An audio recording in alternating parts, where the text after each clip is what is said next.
This is the Brandy Johnson, the connector, and welcome to the For the Love of Queens group. Shadow God, let them know what we about. And the Kings too. Can't forget about you. For the love of the Queens. Step back, then clap, clap. You posted up, we gon' fact check. Matter of fact, scratch. Welcome everyone to Woke Wednesday with the Brandy Johnson, brought to you by the FLQ Empowerment History Networking Facebook group. Welcome my brother King and guest today, Mr. Raymond Wright, founder of the Right Way Transformational Coaching and Professional Generational Curse Disruptor. What's happening, brother King? How you feeling today?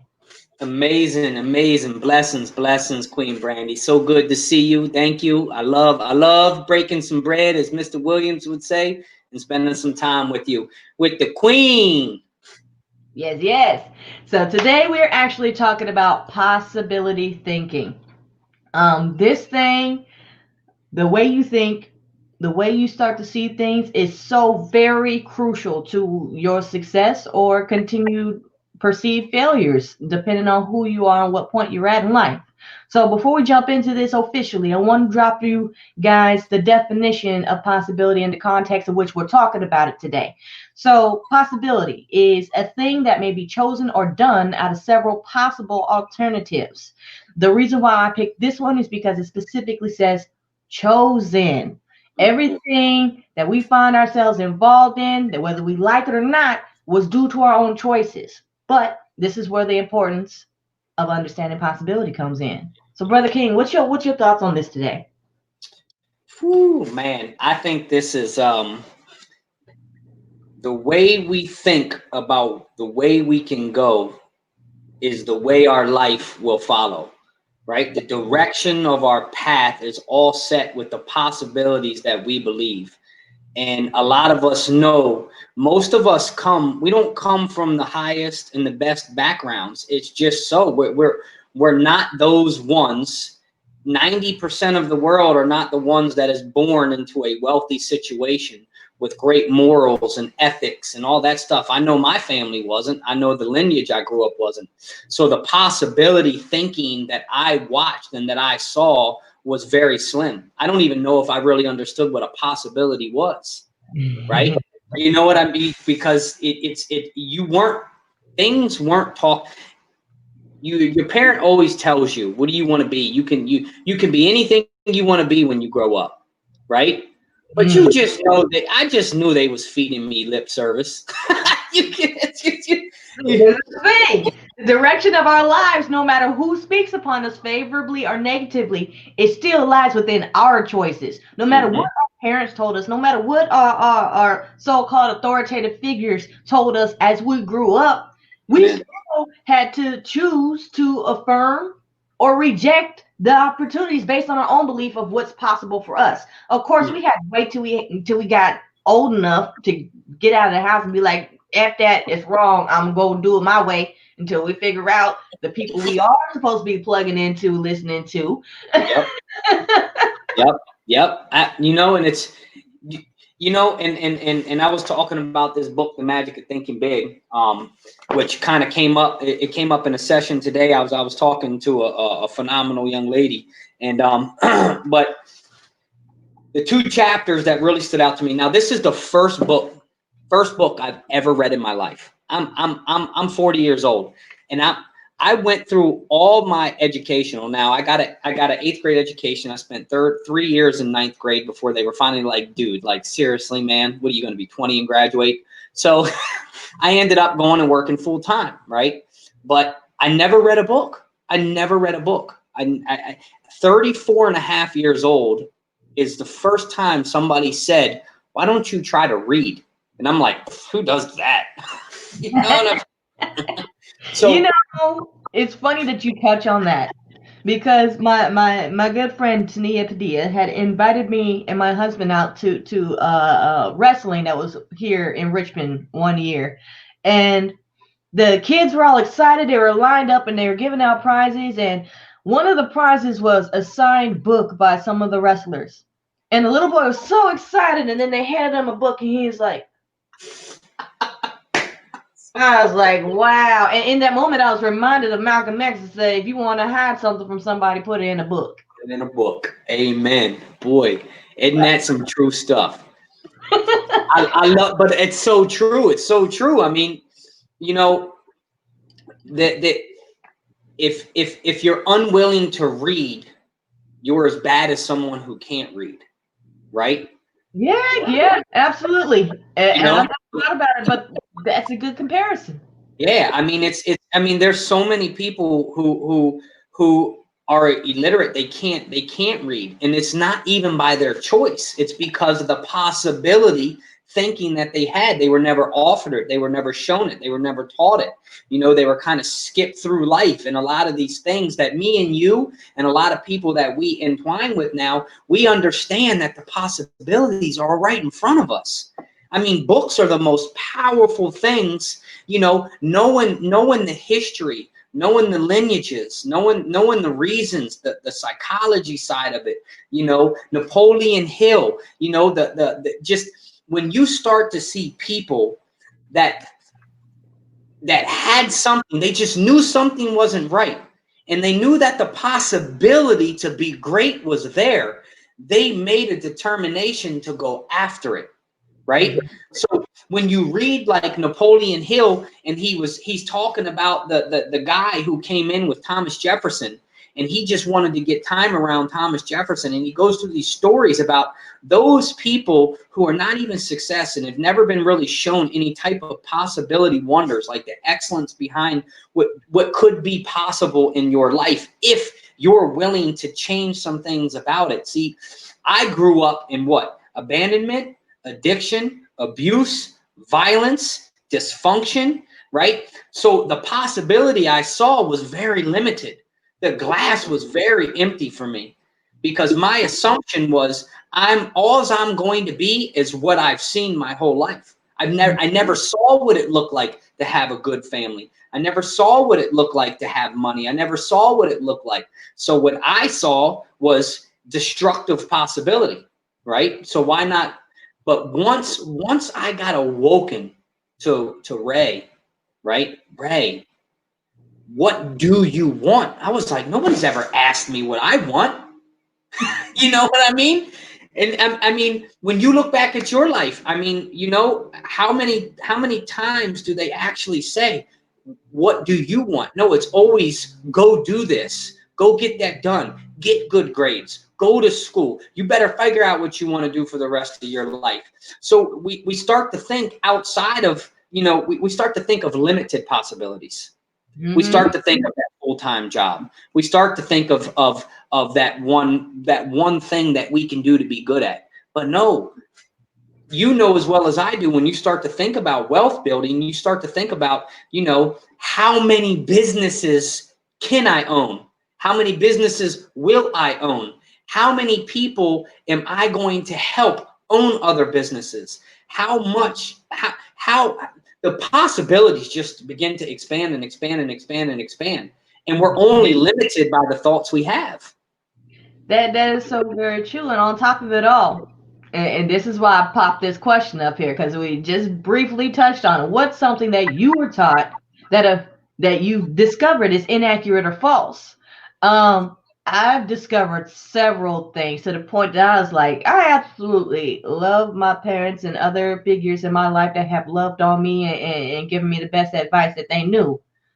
But at the same time, I finally just said, okay, I love all these people, but I have an entirely different direction I want to go in life. Not saying that how they lived and how everything's come out is good or bad, but I know that something more is needed to have the level of impact that I wish to have, which means I can't worry about, damn, how am I paying Verizon this week? Level stuff when you're trying to help somebody break out of a cycle that will continue unless we don't do anything. Period. Absolutely. That's so true. Oh. Like, is struggling, just trying to pay your own bills, more important than the gift that each and every single one of us has within us that we are supposed to share with our brothers and sisters out here to help them awaken and discover their own and continue to share? The ripple effect is real, folks. Real. Get on. And that's where generational curses start to be destroyed, because the limited possibility thinking, right, is a mindset. It's all something that we've been instilled with, right? You know, and when I look over my history, I look at everybody that you know in my family, and you can say they're doing well according to a job or an income status. But I don't want to be defined by an income status or a job title. That's not the possibility. You know what I mean? And we're sorry, go ahead. I want to say in accordance to that, because a lot of people lean on their titles and how much they make based on their jobs, their careers, their education. But my thing is, and I feel like it's a disservice to many that they weren't taught this. But if for some reason you haven't taken all that money and things that you're making based on that good career or job and started your own company or invested in real estate, stocks, bonds, or several of the other things that you can invest in to throw off cash to cover your expenses in case that job is no longer there, you are just as trapped as the person that never had a chance to get that education that you got. Amen. And you know, the thing about that too is people don't understand what assets and liabilities even are. They think by going and buying a new car and leasing a new car, it's an asset. That's a liability times 10. I had a VA moment, like should have had a VA when I found out that my house, the home that we live in, is actually a liability because it takes money out of our pocket. And though it's a nice home, unless we sell it or unless we get another home and rent this one out, it's a liability. A liability, absolutely. And the funny thing is when I was a father with 2 kids, just got married, everybody told me the best investment was to get out. We were told the lies we were told, but I want to hit on this. I love some of Albert Einstein's quotes, just like Malcolm X, Martin Luther King, Dr. Clyde Anderson, Dr. Jerry Bobo. Like, I love their quotes. But this one, I'm like, this is one of the ones that, like, when you understand it, you'll stop thinking the way people keep telling you to think, because the problems that we have cannot be solved with the same thinking that caused them. And that's all Albert Einstein is saying here. No problem can be solved from the same level of consciousness that created it. It means you can't fix the problem with the same thinking that caused it. Amen. And that's that conscious level of thinking too. We're such conscious-based creatures, you know, where we're so repetitive. Right? Everything becomes repetitive. And I always talk about the pattern interruption. You got to figure out. I listened to a guy on stage years ago, and he talked about the rat, RATT, really awful, terrible thoughts. But what he said is he talked about how negative he used to be, and that he was a teacher, and he talked about the possibility, like he didn't think that way because his thoughts were so negative. They were always such terrible thoughts. And as he started to build his entrepreneurial career, and he started to change the way he thought about possibilities, and he started to change the way he thought about life, he started to understand that I have to have a pattern interruption when these rats start to show up. So you have to know what stems, what creates these, where does it come from? And then you need to start to know the feeling so you can really say, it ain't going to happen today. You know what I mean? Because every time you let that conscious mind take over, you're telling your subconscious mind, your imaginary mind, that it's not okay to go after what you want. Right? And I hate that. That used to happen to me, right? It would be like, okay, when I started my journey, and you know as well as I do, you're going good, you're excited, man. You start to build this team. You're like, I'm gonna be an entrepreneur, and I'm gonna be this. And you go to somebody, and they say that's stupid, and you're like a deflated balloon. That's why it's so important, guys.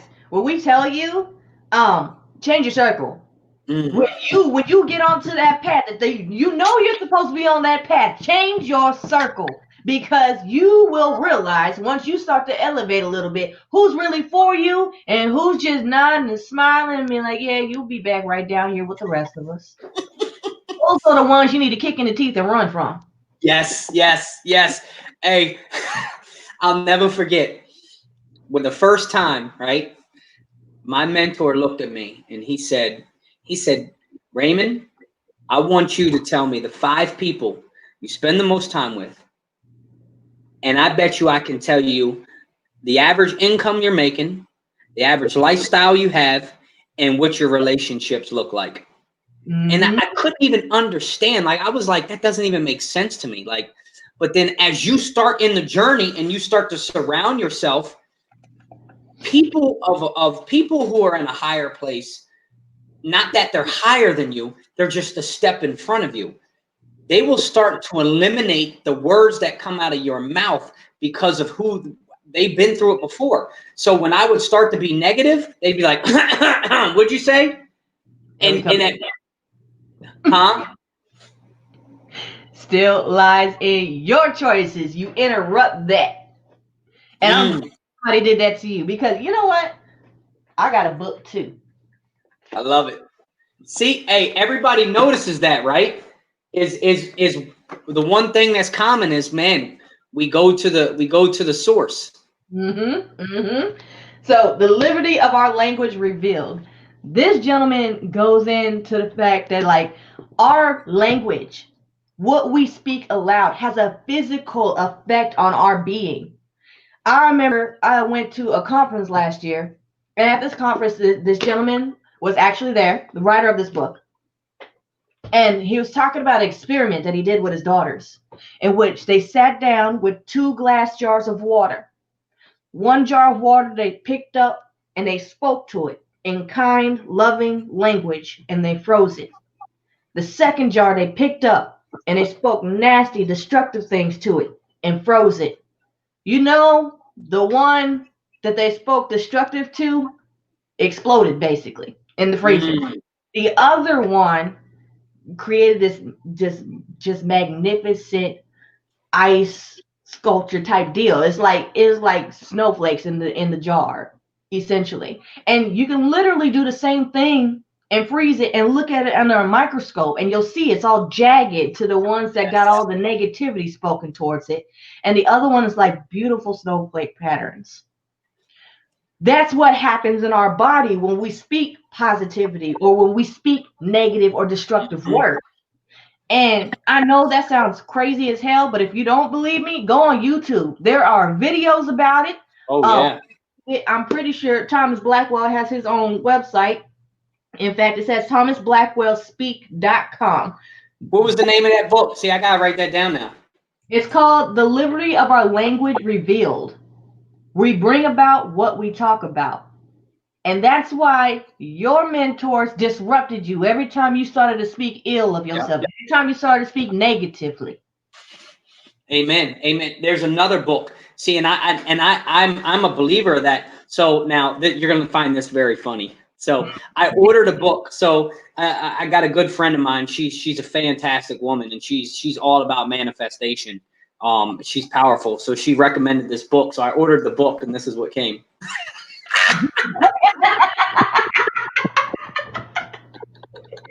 That's a chiclet. You see it? When this thing showed up, I said, what the heck? That's why you never. Wait, must I know? What's that, Ashley? Hey, look, never get the $3.99 book. Well, at the end of the day, that's like a 25-cent book. Look, it's a handheld, but the content, not the size of the book. Yes. So, but in this Queen Brandy, in this book, they tell you take 2 straws, right? And you take 2 wire hangers, and you take the wire hangers and you straighten them out and you bend them and you put them on the straws so they can spin freely amongst the straws. And you sit back with them like this and you put them out in front of you, right? And you start to concentrate and you start to focus your thoughts on positive things. And once you start to focus on positive things, the coat, or you put your focus, right? You clear your mind, you put your focus, those coat hangers will actually move. And then when you think negativity, and then you start to think of a bad past, and literally we did this thing together, and the coat hangers will cross. Because your negative thinking, right? That's why they tell you never to cross your arms, because you kill the energy, right? So anytime you would think negative, the coat hangers would literally move into a cross. It's freaky. It's a freaky.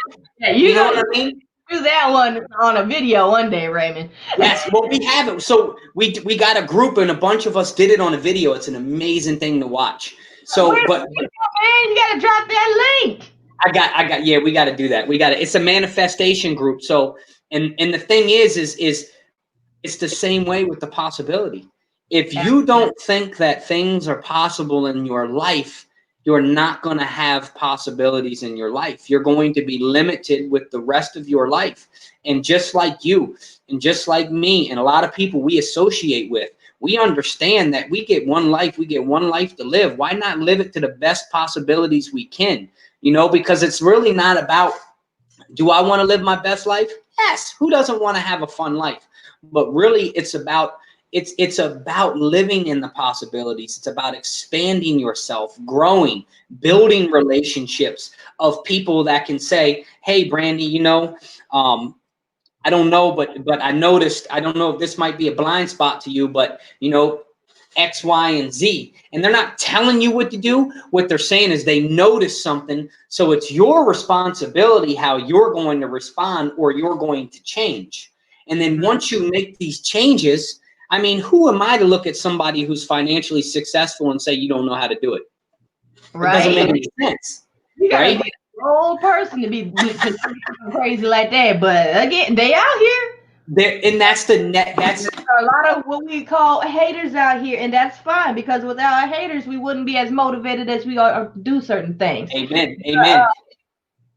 I did want to touch on something, because I saw another story of another brother king losing his life to excessive force and brutality, and basically either people taking their law into their own hands or misusing their power as the law. Now, a lot of people are upset. They're angry. Rightly so. Absolutely. I repurpose those emotions. What I need you guys to understand about these situations that keep occurring is this. We cannot fight with force against this. Those of us that see the broader picture, that understand what the solution is, we are uniting. When I invite you to join my Econ, Flight School 365, and things like that, it's because we understand that in order to have the impact necessary, in order to begin to change these things, we, as in all people that care about all lives, need to come together and pull our finances. Because in order to affect change nowadays, it has to be economic.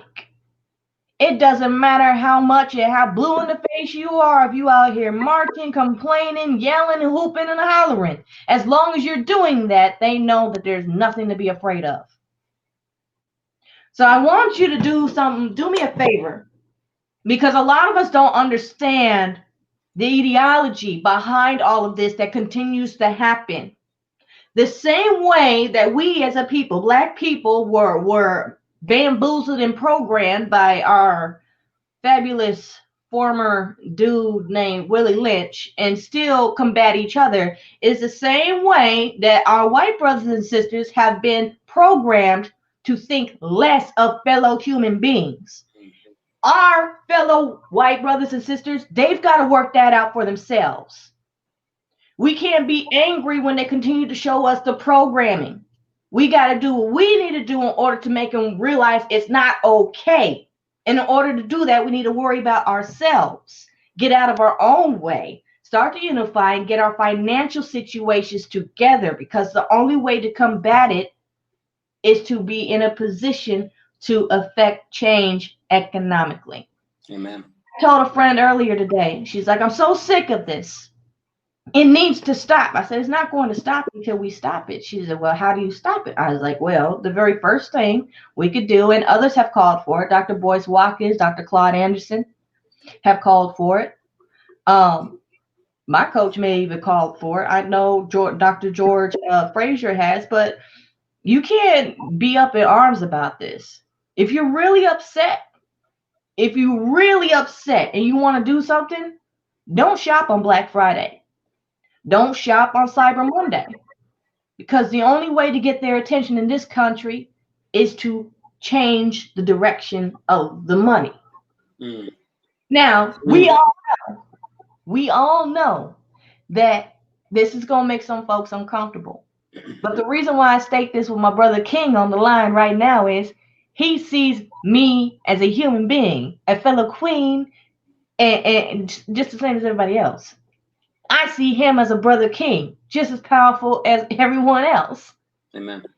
And the first thing I see is my brother. I don't care about the color of his skin, but unfortunately, moving from Colorado to Virginia, I had to learn to recognize different people in that way. So I was telling Brother King earlier that we both know, coming from where we come from, and I don't directly come from the ghetto, so to speak, but I've always been in the ghetto and stuff growing up just because that's where my peoples was. But we both know at one point in time to be trusting, to be too caring, to be too loving was a dangerous thing. Brother King, would you like to speak on your experience of that? Yeah, I mean, man, and I like you brought that up because everybody who knows me, I consider myself. I don't want to consider myself. My goal is to be a gap builder. I want to fill the gap, right? Because coming from my background, right, trust is something that didn't come very lightly. You weren't trusted, and then when the trust was broken, it's almost impossible to regain that trust. Mm-hmm. And for me, when I was brought up, they tried to program my mind, but thank God had a different plan for me because I saw good in people. I never saw the way. See, so many people, this is what I hear so much, right? Is I hear, oh, and this is coming from a white background. One of the things that I noticed white people will, their kind of scapegoat would be like, well, racism goes both ways. It does not. Right? And I'm like, well, there's a reason behind that. There's a reason behind that. Like, to me, right, it's more of a defense mechanism. What I see from a lot of my young kids, it's a defense mechanism. Because their first thought is, oh, what's he thinking of me? Because I grew up with that. I have literally seen, because of the people that I've grown up with, the reason that the trust is so lacked is because it's right in front of their faces. I could be standing next to a brother and he would be completely discriminated and treated differently because of his skin color. And see, I understand that. So when I would see that, but because I am a person who sees people, would speak up, therefore I would be treated bad too. So we have to first recognize there's a problem. We have to recognize there's a problem. We have to stop hiding behind our own skin and our own fear and our own worries, what our fellow white man is going to think about us, right? I think there becomes a time, in order to gain trust, you have to set yourself apart, right? I believe, somebody asked me this, and he was probably 26, 27 years old. And we were talking, and he asked me just a true question. And I could tell, you could tell that he was emotional about it. And he said, well, you tell me something. Because I was talking about coaching, and I was talking about helping the youth and helping the next generation. And he flat out asked me, he goes, well, you tell me, how do you help a brother who's been on the street his whole life, always having to hustle, ain't never had nobody? The only thing he knows is how to make it work. And I said, that's a great question. I said, first, he has to know that I'm who I say I am. So I have to show up first. I can't tell you what's going on where you're from if I ain't ever been where you're from. Right? That's where empathy comes in. See, I can be sympathetic that somebody loses a life, But in order to be empathy, I have to come down and I got to get with you, and I got to understand. I got to have an understanding. Not that I will never, put it this way, I'll never know what it's like, but I can empathize with you, and I could tell you, man, I'm so sorry you feel that way. What can I do to help? Because I'm all about helping. Martin Luther King, when Martin Luther King, everybody knows, he has a dream speech. But if people really wanted to know the man he was, then you need to go listen to some of his talks, because his talks are so powerful.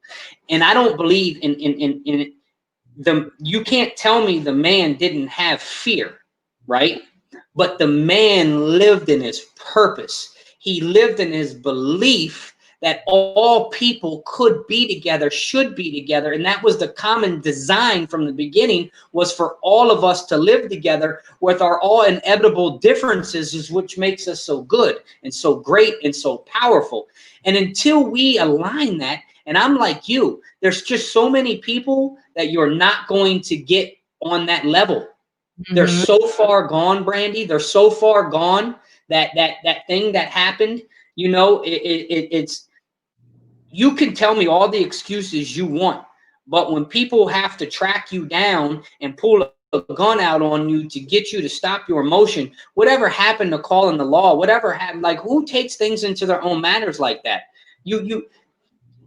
This is what I know, right? Me and my brother, my oldest brother is me and him are very similar.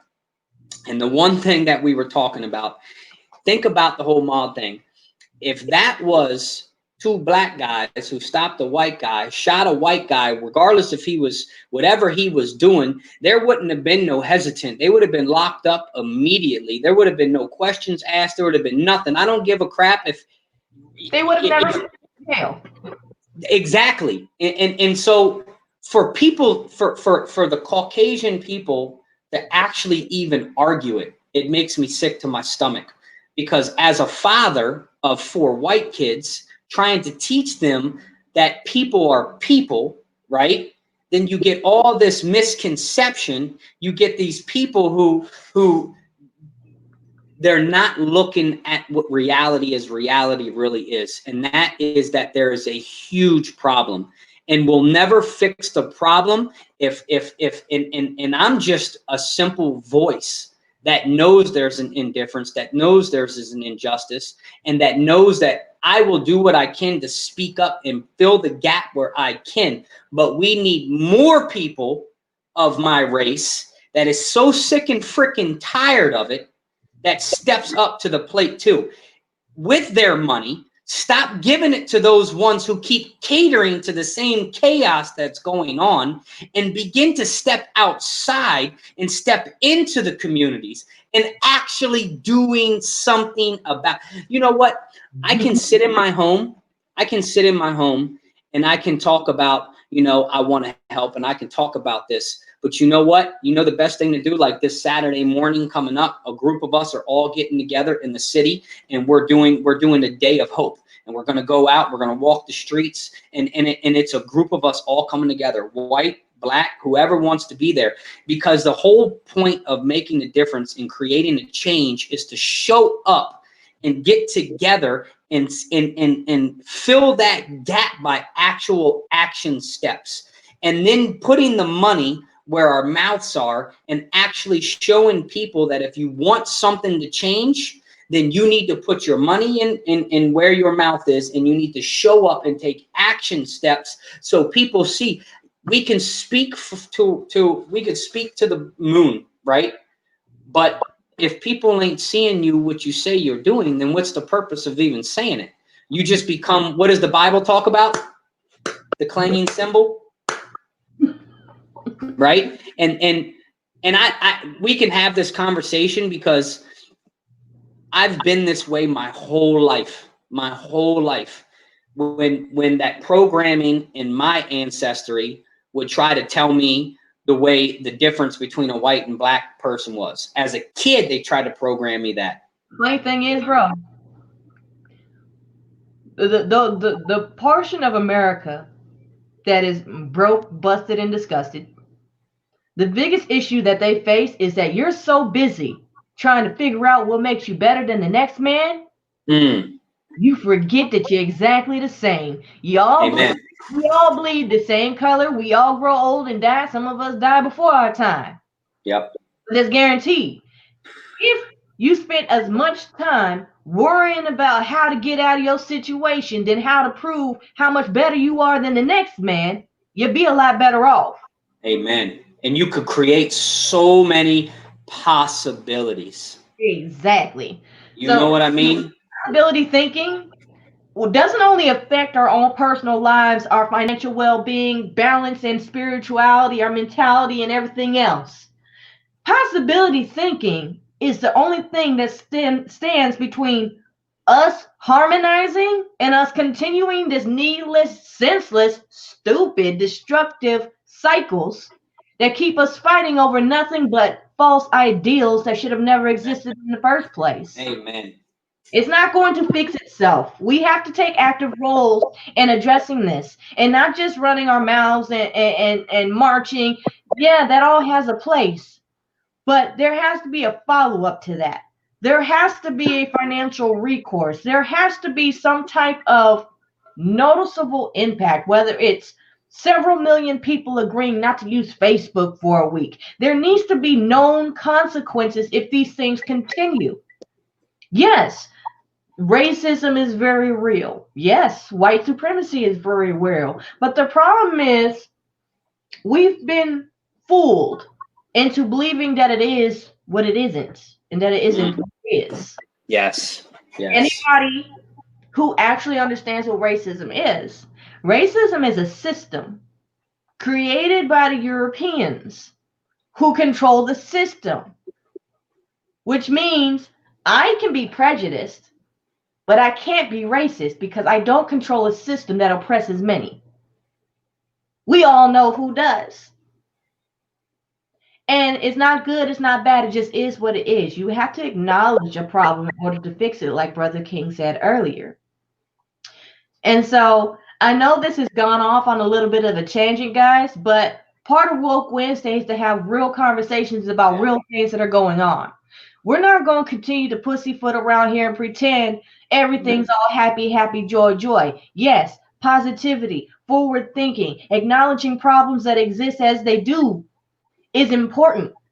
Being forward thinking enough to seek the solutions rather than sit there and ruminate on the problem and how bad it is and how helpless some of us are, not going to add to the solution. Brother King and I are still going to continue to have conversations like this, not only about the importance of changing your thinking, disrupting destructive cycles within your family, but also the broader impact it will have if we as individuals our own mess and then move on to help others fix theirs when they're ready. You can't force them to be ready. We were talking earlier. We got some young brother kings and sister queens out here of all ethnicities and races. Some of them are too far gone. It's not for us to try and fix everybody. It's our responsibility to find those that need us to see them enough to help them begin to lift themselves up. For the ones we can't reach yet, we got to pray for them. That's our responsibility. Because eventually, if we're able to reach them, great. But more than likely, the people that we are able to reach will be able to reach back for them later. Perfect. That's absolutely. You couldn't have said it no better, man. And I don't believe we went off on a tangent. I believe we went off on something that needs to be discussed more open. You know, we've talked about it behind the scenes many times. I've talked about it with my peers here in the Hagerstown community many times. And I believe it's a pressing fact. It always has been. I think it's even more now than it ever has been, because it's created such a ruffle. But like you said, we need to change the minds of those people willing to be changed. And then we need to give them the possibilities that they can also make an impact on those people. And it's all about paying it forward. It's the ripple effect moving in a forward motion. It's the imagination and the subconscious mind aligning itself with the possibility thinking that we can make a difference if we act right? We have to put it into action. We got to show up for one another, and we got to have these conversations. I don't care how uncomfortable it can be for people, because it's an uncomfortable because it's truth. Here's the thing, it doesn't need to be uncomfortable though. What's required to have these conversations and have them be practical and have them have us on one accord enough to start to impact these things positively is simply being emotionally intelligent. The IQ. Emotions on the back burner and think from a place of logic, think from a place of strategy. Stop allowing, yes, it's infuriating, it's enraging, but I have learned, and I teach others, take those emotions and fuel yourself to stay motivated, focused, and on topic in seeking the solutions to these issues. Yes. I know that my people, African American people, only make up a certain percentage here in America, period.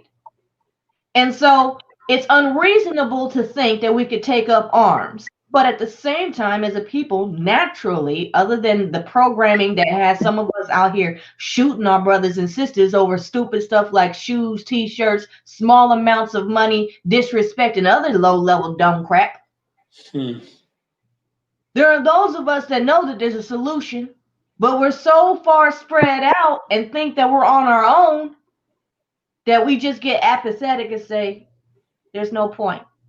If there wasn't a point, you wouldn't have the thought. It takes, sometimes it takes, I mean, if you look over the history, it's always been, if you look at Nelson Mandela, right? You look at Mother Teresa, you look at Martin Luther King, you look at Malcolm X, you look, I mean, you can look back, you know, John F. Kennedy, you look at people who had these great imaginations, these great ideas, and basically they moved in that direction. It was one person with a big vision and a calling from God that created, right, people to believe in something bigger than themselves. That's the key. It's got to be bigger than us. But what has history taught us as well, Brother King?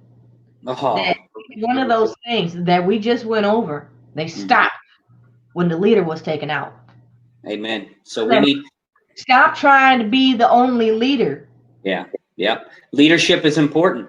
It needs to be a gang of leaders. It needs to be a tribe of leaders. It needs to be a team of leaders. It needs to be a network of leaders.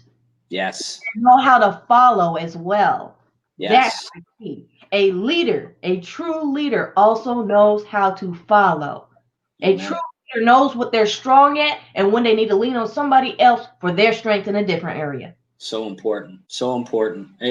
I always say, for me, because you know I'm fascinated by leadership, the most important thing for me is I always tell them, as a leader, my goal is not who's following me, it's who I'm following, right? That's where the example is set. I'd rather spend the time digging through the brush to pave the way for you to have it easier, right? But in the process is to teach you. So when you get to where you're going, I'm stepping out of the way so you're the only one there, right? And that way that you can go back into that same brush. It's all about pulling a brother and a sister up. It ain't about pushing anybody to do and go against their will. It's about pulling the next person up. I always talk about going into like back into the subways, going back into the sewers, right? I came from a sewer. And I had somebody who was in a sewer before me reach back down and lift me up and show me the path, right? Now the key is he got me to the street surface. Now I had a decision whether I wanted to go back down into the subways or I wanted to continue my climb to polish myself, to give myself the skills. So then when I do go back into the subways, I won't let the subways keep me there, because that, you know what I mean? And that to me is, I love leadership. I love leadership because true, authentic leadership is, like you say, it's about creating leaders that lead, that lead, that lead, that lead. And that's the whole key. And the problem is in our political field, I don't really pay much attention to it. There ain't no more leaders. There's no leadership. It's all about agenda. It's all about money hungry individuals Yep. who want to actually work for the people that vote them in and everything. And so I'm to the point now, like, I love people and I'm gonna focus on people. Politics, religion, that belongs over there. It doesn't Yep. serve the people that I want to help. Amen. And I want to say one more thing on that note. On that note, everybody gets so consumed with voting on the president. They get so consumed with voting on vice president, who this is. You need to know what's going on in your own community, and you need to vote for the people in your own community that's going to make a difference in your own community. Because if your community's falling apart, what does it really freaking matter what the country's doing? Exactly. You know, and I think that's important, is who is your government officials? Who's your governors? Who's your mayors? Who's your city councilmen and women? Who are the people that you're able to put into place? It's so much bigger than the people in the White House. You know what I mean? And that's what people need to understand. So sorry, that was a tangent. No worries, Brother King. Everybody that's tuning into this, that's watching this video today, just know whenever my brother King Raymond Wright come on here, you know how my shows are normally about 30 minutes.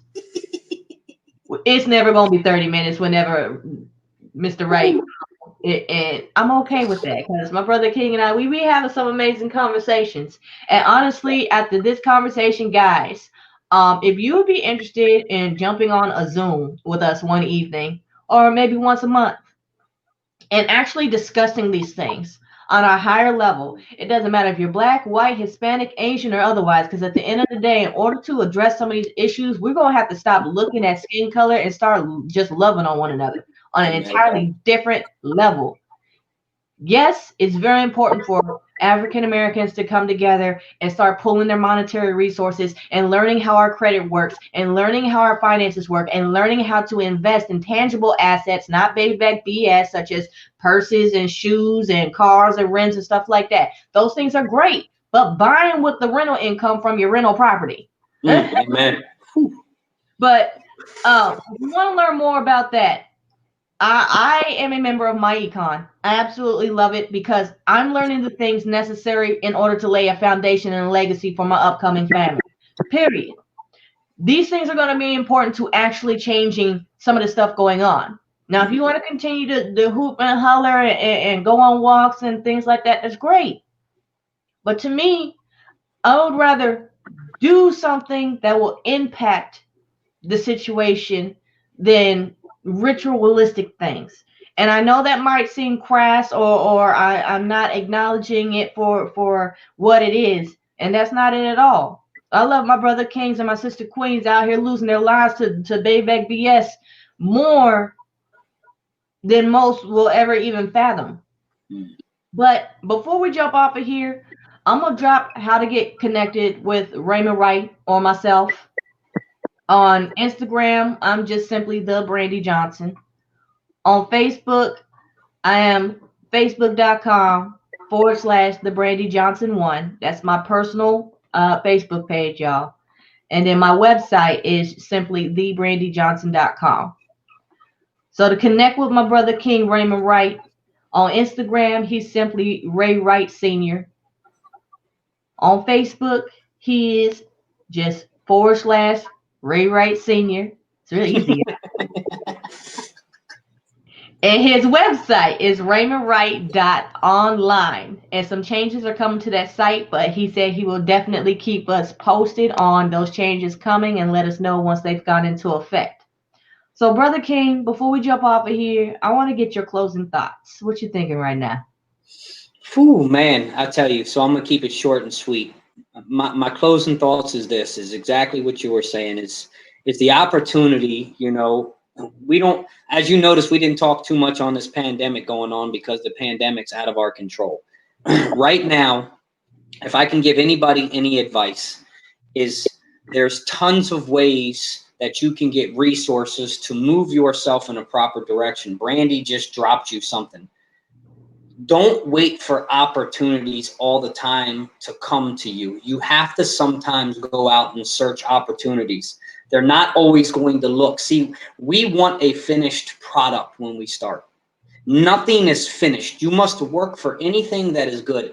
Anthony Williams dropped something last night, and he said, freedom isn't free, right? So if you think you're going to be a boss, you think you're going to be a business owner, an entrepreneur, you think you're going to be whatever it is, right? If you want something of worth, you need to get yourself tied into the right system, the right people you just need to take the possibility thinking and expand on it into an opportunity.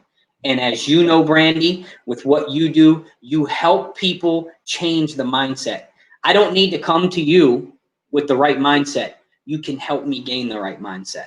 So my one thought is stop waiting for the perfect time and stop waiting for the perfect moment. Stop waiting for somebody to give you a handout, and go out and make something happen for yourself, because the rewards are 100 times better. Absolutely, Brother King. And before we jump off of here, I would like to invite you guys to just simply drop a 1 in the comments if you would be interested in being invited to a Zoom meeting in which we'll decide whether we want to do it monthly or whatnot, that we just basically discuss the injustices. It's not just happening to African Americans. It's been happening to our Hispanic brothers and sisters too, as well as our Asian brothers and sisters too.